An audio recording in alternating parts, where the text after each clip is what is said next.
Hi all welcome to KK Panda and KK DevOps. చాలా మంది 1 year నుంచి 3 ఇయర్స్ 4 ఇయర్స్ కంటిన్యూగా జాబ్ ట్రై చేసి ఉంటారు. కానీ వాళ్ళకి జాబ్ రావదు. ఎందుకంటే వాళ్ళు టెక్నికల్గా వీక్ అయి ఉండొచ్చు, కొంతమంది బ్యాంకింగ్ సెక్టర్ సైడ్ గవర్నమెంట్ జాబ్స్కి అటువంటి ప్రిపేర్ అయి ఉండొచ్చు, కొంతమంది మాస్టర్స్ కోసం ట్రై చేసి ఉండొచ్చు, కాంపిటేటివ్ ఎగ్జామ్స్ రాస్తా డిలే అయిపోవచ్చు జాబ్ రావడం. కొంతమంది కీప్ ఆన్ ట్రై చేస్తున్నా కొంతమందికి డిలే అవ్వచ్చు. కానీ ఈ సిచ్యువేషన్ ఎలా హ్యాండిల్ చేయాలి? నాకున్నటువంటి ఎక్స్పీరియన్స్లో, ఫర్ ఎగ్జాంపుల్ నీకు ఒక 3 ఇయర్స్ 2 ఇయర్స్ గ్యాప్ ఉన్నది అనుకోండి.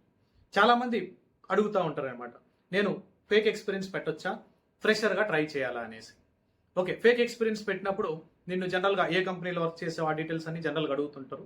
అవి బయట మీకు జనరల్గా చాలా మంది కన్సల్టెన్సీస్ వాళ్ళు కూడా ప్రొవైడ్ చేస్తూ ఉంటారు అనమాట. నేను ఇచ్చేటువంటి సజెషన్స్ 2 రెజ్యూమ్స్ పెట్టండి. పిఎఫ్ తీసుకోవద్దు ఇనిషియల్గా. కొన్ని కంపెనీస్ అడుగుతూ ఉంటాయి పిఎఫ్, కొన్ని వితౌట్ పిఎఫ్ కూడా యాక్సెప్ట్ చేస్తానికి ఛాన్స్ ఉంటుంది.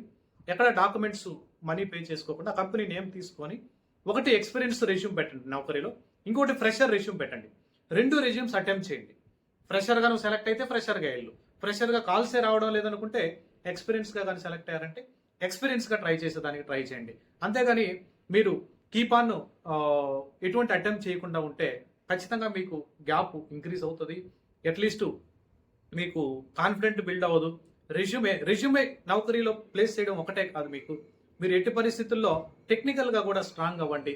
మీరు జావా కానీ, డెవాప్స్ కానీ, పైథాన్ కానీ, లేదా క్లౌడ్స్ నేర్చుకున్నా కానీ, లేదంటే మీకు సెక్యూరిటీ రిలేటెడ్ వెళ్తున్నా కానీ, డేటాబేస్ సైడ్ వెళ్తున్నా కానీ, మీరు ఎక్కడైనా వర్క్ చేస్తున్నప్పుడు వర్క్ చేయాలనుకుంటారో, లాంగ్ టర్మ్లో మీరు ఎక్కడ వర్క్ చేయాలనుకుంటారో దాని మీదే ఉనండి. మీకు కొంచెం టైం తీసుకున్నా పర్లేదు, ఆ 2 రెజ్యూమేస్ని నౌకరీలో ప్లేస్ చేయండి. ఎక్కడ కాల్ వస్తే దాన్ని అక్కడ అటెంప్ట్ చేయండి. ఎక్కడ ఆఫర్ వస్తే ఆ కంపెనీకి వెళ్ళి వర్క్ చేసేదానికి ట్రై చేయండి. ఇది నా సిన్సియర్ సజెషన్. ఎట్టి పరిస్థితుల్లో మీరు నాకు కెరీర్ గ్యాప్ పెరుగుతుంది అనేటువంటి టెన్షన్ ఏమొద్దు. ఎంత కెరీర్ గ్యాప్ పెరిగితే అంత బెటర్గా తీసుకొని, అంత ఎక్స్పీరియన్స్ని మీరు షోకేస్ చేసుకొని మంచి ప్యాకేజ్ని క్రాక్ చేసుకోవచ్చు. మీరు టెక్నికల్గా స్ట్రాంగ్గా ఉంటే ఫ్రీలాన్సర్గా పనిచేసుకునే దానికి చాలా ప్రాజెక్ట్స్ ఉంటాయి.